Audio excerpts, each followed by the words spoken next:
Good morning, family. It's Ariel. I was just taking this opportunity to introduce myself, kind of give you a gist of what this channel is going to be like and what you can expect from me going forward with it.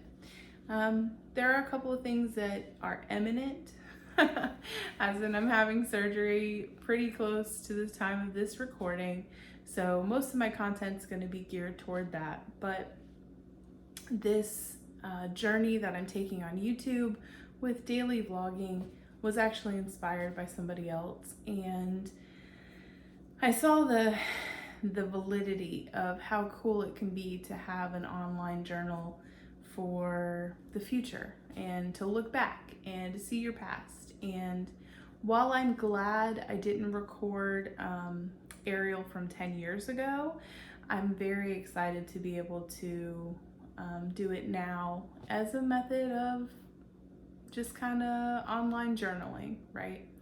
So if there's people out there that resonate with the stories that I'm going to tell, or that can find encouragement in a world full of disencouragement and negativity, I want to focus on the positivity. I want to focus on the encouragement. I want to make sure that we as a community can grow together in a positive direction. So when I was thinking about things like that, I was thinking about, for me personally, I've been through a lot of struggle in my life from childhood on up to an adulthood, and I was desperate to make something of myself. In fact, I remember when I was going through all of my trauma as a child, I would say, you know what, it's only going to last for so long. This too shall pass. And then we're going to, move out, make our life great, have the money that we need to have, take care of ourselves, and give life to others and help take care of them. So it was kind of something I was interested in. When I was 19 years old, I got involved in a relationship after graduating high school, and I was set to attend seminary, but I was unable to actually attend classes due to my parents having issues with signing. Back then, you had to have your parents basically submit their tax documents. I think it's the same way until you're like 24, you're married, or you've had a baby. Like, those are the kind of stipulations you have to have. Like, your parents have some responsibility in your education until you hit a certain age. My parents were absolutely not going to do that, so I was unable to do any financial aid for schooling, so that wasn't going to happen. And I met a guy that I fell in love with, that I was like, this is great. He made an income where I could stay at home, raise our children, eventually do homeschool with them, and that was like my goal anyway for seminary, is I wanted to study in missions and children's ministry. So I married him. When I was 21, we had our first child, and when I was 23, we had our second child. And around that time, without giving out too many details, there was a recession that was starting, and it affected his job. He had a bachelor's degree in electrical engineering, and he worked in the oil field, and anybody that knows anything about the oil field knows that it can be very volatile. So he lost a well-paying job. He had a wife and 2 children to support, and unfortunately, in that situation, supporting his drinking habit was more important for him, and our situation became very volatile, and it wasn't one that I could stay in, and it wasn't one that I wanted my children around. So it just, a couple of trips to a hospital and a couple of trips to a courthouse and protective orders and things like that will really actually change, everything. So after all that was said and done, I was a single mother. I had 2 children to look after. I was trying to find the quickest way to educate myself Now that I had children, I didn't require my parents' permission to, do a federal FAFSA or anything. So I went to hair school. I had been doing hair all my life at the house because we grew up in poverty. And if you wanted something, you had to do it yourself. There was no going anywhere. You needed brakes changed in your car, you better figure it out. Before the days of YouTube, we would go and get like the little manuals from like Napa Auto Parts, and you would have to read and try and figure out what to do. I remember being 18, changing a water pump on my Pontiac Grand Am. So there's just a lot that changes and you have to work through it. So I thought, okay, hair school, I can be in and out in 9 months. That'll give me an opportunity to make a good, financial decision for the girls, and to take care of my children. And that's what I did. I went to school diligently. I was going through the divorce at the time, was going through child custody at the time, and still trying to get through hair school, which was a challenge. So I got through that. I became a master of color, which is great. I studied under the Sassoon Academy model, which was wonderful. It provided me a lot of opportunities to travel, which I thought was great, until I realized traveling and having small children doesn't mix. So I came back and I just stayed in the local area. I taught hair school and I worked in a salon. During that time, I started having what I would consider bad flares. Didn't understand what the flares were. There weren't a lot of doctors that understood what the flares were. They thought it was because I was overweight. They thought it was because I was sweating so much from work. They thought, like, there was a lot of reasons. It wouldn't be until 2017 that I would get a diagnosis of something called hidradenitis suppurativa. And basically what that is systolic acne. So if you've ever had a boil or a cyst or something really deep in the skin, that's what it is. For me, it affected my axillary area, so my underarms, which you can imagine as a hairdresser is a very difficult thing because we are shampooing hair, we're lifting, our arms are always above our heart, just moving around hurt. And when I was about 27, I realized it hurt a lot more than it needed to. So I started trying to figure out how I could help this, because going to the emergency room for extreme pain was them lancing it open and packing it with cotton and changing out the packing, and it was a struggle. So hidradenitis suppurativa became the forefront of everything, but I still had 2 little girls to support. So I kind of had to maneuver around that. So if we fast forward, I, did a lot of cool stuff while I was in hair school teaching, and while I was in the salon, but it got to a point where, because of my medical condition, I could no longer do hair. And I still did it for the girls. I still did it for like little friends that would come to the house sometimes, or if the man I was dating needed a haircut, I could do that. So in about 2012, I stepped away from the chair permanently. Or at least at that time I thought it would be permanent, because I could no longer lift my arms above my shoulders. I could no longer have range of motion. I couldn't do things that I needed to do. This led me to, try and figure out what it was.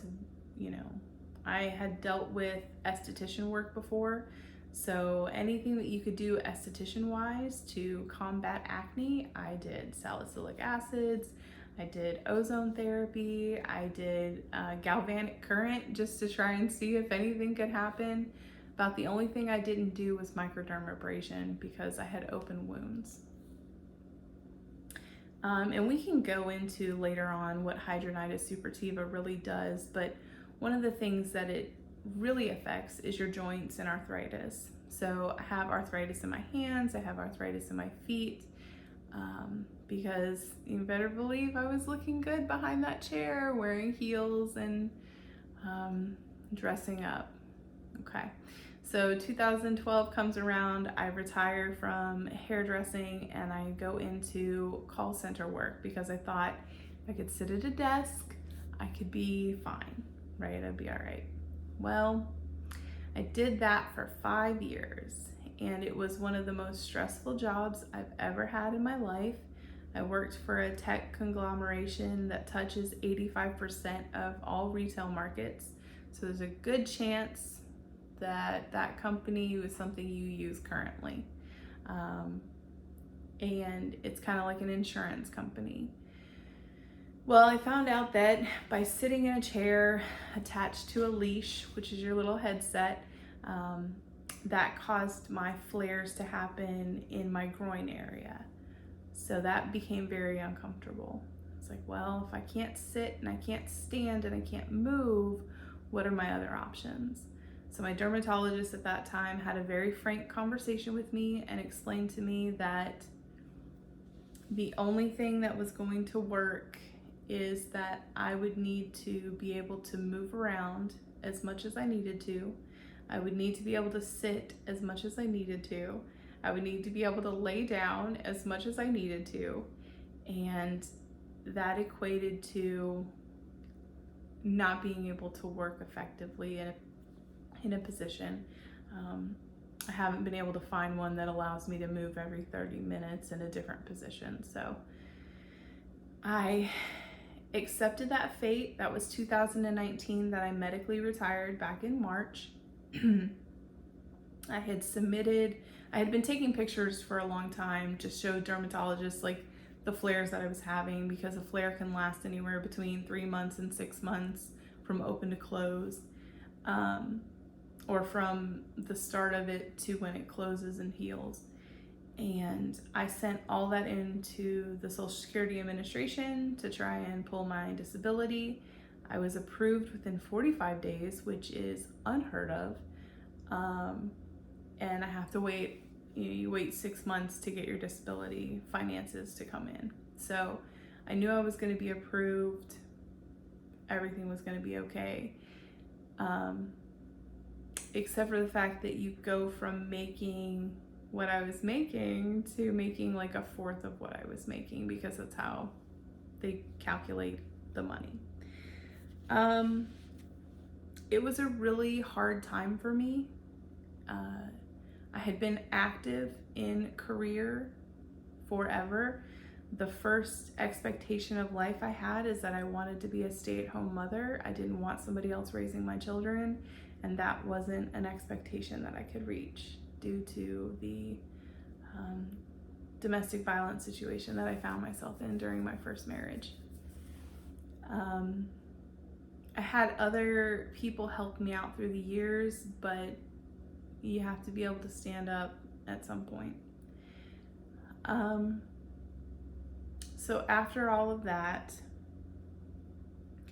I accepted the fact. It was a radical accepting we have to move forward. We have to find something that we can do. I knew that part-time work was going to be all that I could have. And my girls at the time that I had retired, they were in high school. So one was leaving 8th grade and one was going into high school. And this was, like I said, 2019. So I accept what I accept. I move forward, and I found a friend. He was a friend for a long time, and he's my current husband. So we spent some time together. I explained to him, listen, I've got medical issues. If this is something you're interested in, that's fine. Because he had come forward and said that he was interested in dating me. Now, because of how I believe, I don't cohabitate before marriage. I've done that in the past. I've also not done that in the past. And for me, it didn't work out very well. I prefer to just wait to cohabitate until after marriage. So that's what I did. So Daniel's my husband. He's wonderful and great, and he helps me out. And a lot of these situations that I've had now has allowed me to not depend on my adult college-age children. So they're able to live their lives and do their things, and I have somebody that's able to medically support me,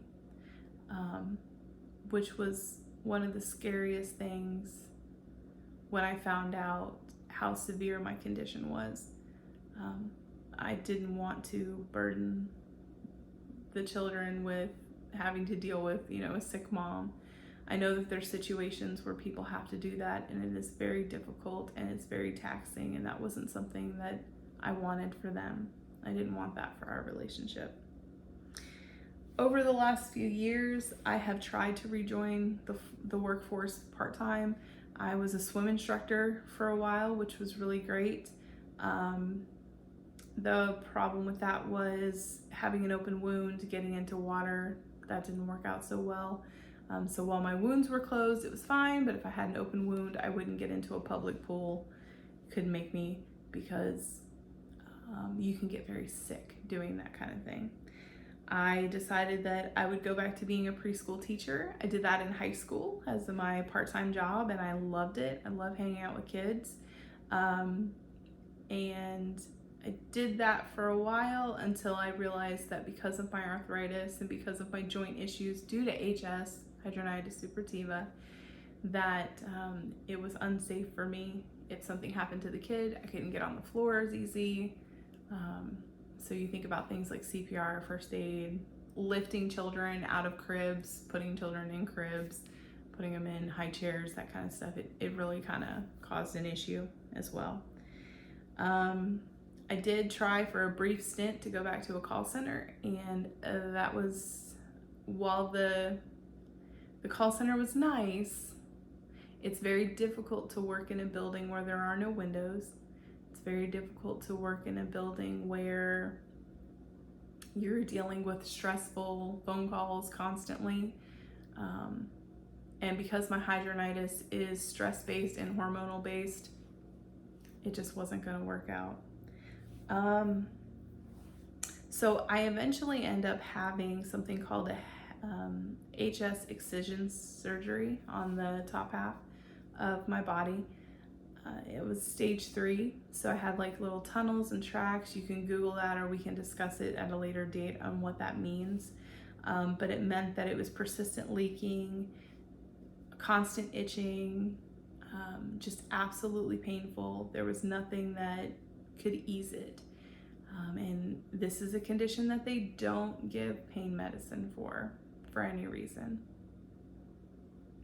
So unless you go into the hospital, you have to be admitted, then they'll work with you on pain. But like, as far as general practicing, dermatologists kind of own that condition.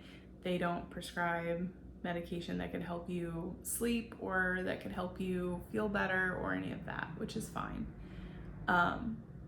I think there was a study that said that hidradenitis was like the 3rd most painful condition. I don't know, but I do know it's painful. So I decided to have the excision surgery because I thought if I did that, then I would be able to have movement of my arms again. And if I could have movement of my arms, I can't fix the arthritis. I couldn't fix necessarily the range of motion, but maybe I would be able to go back to the salon. So I worked for 2.5 years to try and get to a point where I could do the excision surgery. I was fully healed from it. I worked through physical therapy. I had a trainer just to work on strengthening my shoulders and my muscles and things that I hadn't used for a while. I was part-time in the salon for about 6 months, and then the thing I'm having surgery on reared its ugly head. So I'm having surgery on my left foot because I have a congenital defect. It's a coalition.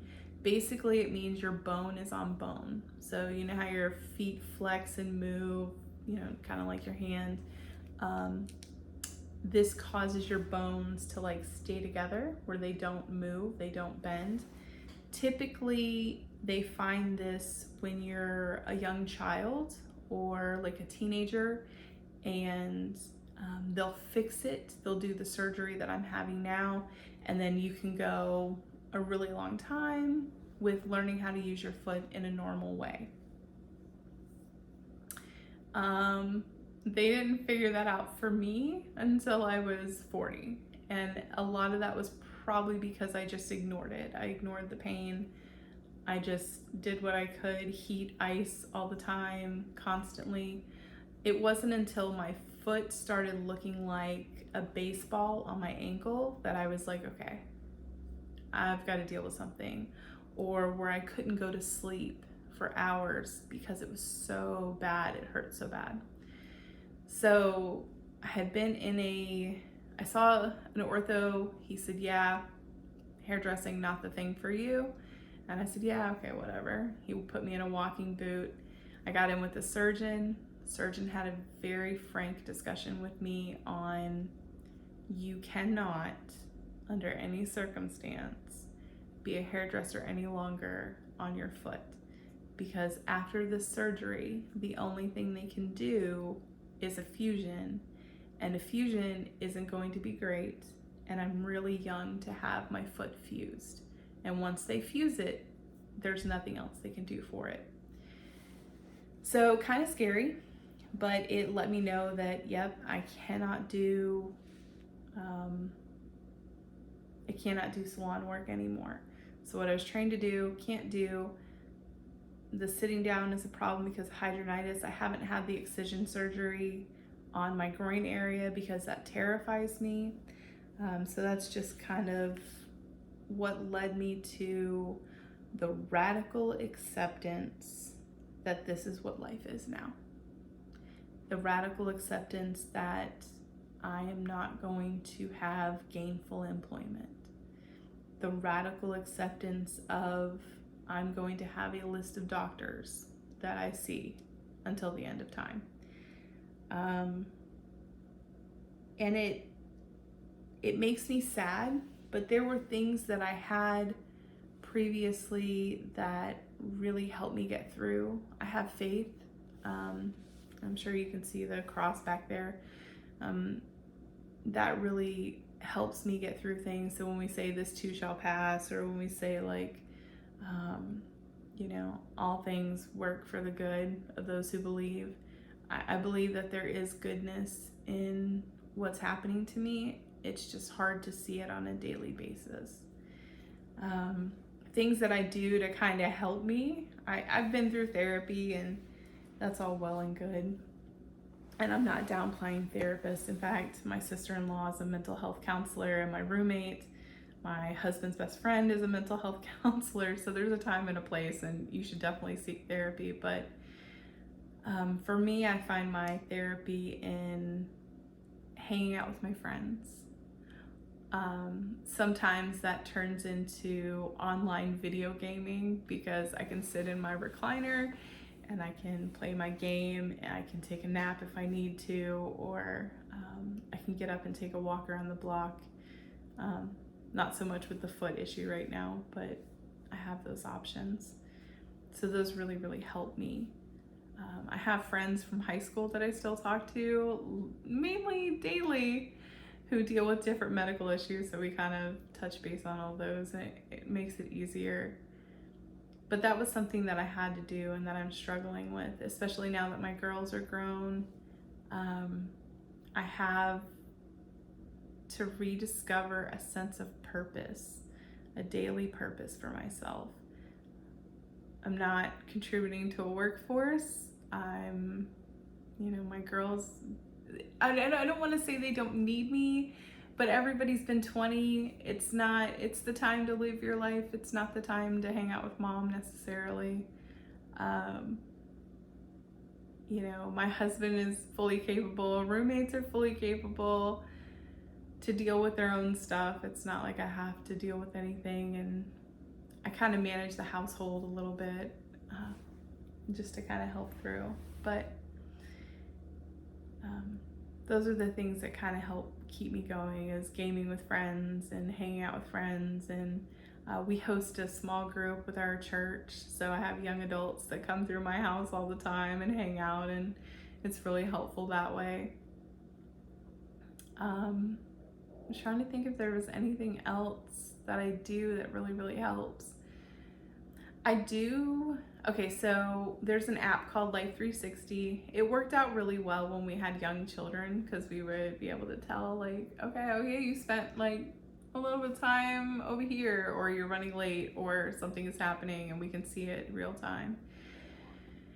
I kept that app even after they've gone to college, and they're paying for their own phone bills and they're paying for their own insurance, so I don't have the right to ask them to stay on Life 360. But I keep it for myself because it reminds me that I have to leave the house. In this day and age, we can have groceries delivered, we can have fast food delivered, we can have everything basically living in the house post-COVID. You can have anything you want brought to your door. And I have to remember that I have to get outside the house besides for doctor's appointments. So that's something that I do. I tell my husband all the time, even if I just go get a coffee and we go through the car wash, like, I consider that a huge win. Like, that's a great day for me, you know. During the holidays, I loved going around looking at the different Christmas lights. That counts. It doesn't necessarily have to be a day at Disney running around for 12 hours. Although I will admit that last year I probably spent a lot more time doing that than I should have. But this is the year of surgery, so we have no theme park visits scheduled or set up for the year, and that's my goal, to stay away from that and to find things that bring me joy that are closer to home. In the end, I think it's very important for us to remember that you're not defined by experiences that end. I'm not defined by the fact that I can no longer do hair. I'm not defined by the fact that I'm an empty nester with grown children. I'm not defined by the fact that I'm not actively working. My definition comes from being involved in life in any facet or form that I can be. Whether that's through a Bible study I attend, whether that's through an online forum that I find that I get interested in, whether that's through connecting through parasocial situations like through YouTube. That got me through a lot of days following different creators. It felt like I had different friends outside the house that I could listen to. Some of them upload daily, and that was great. Or weekly or whatever, and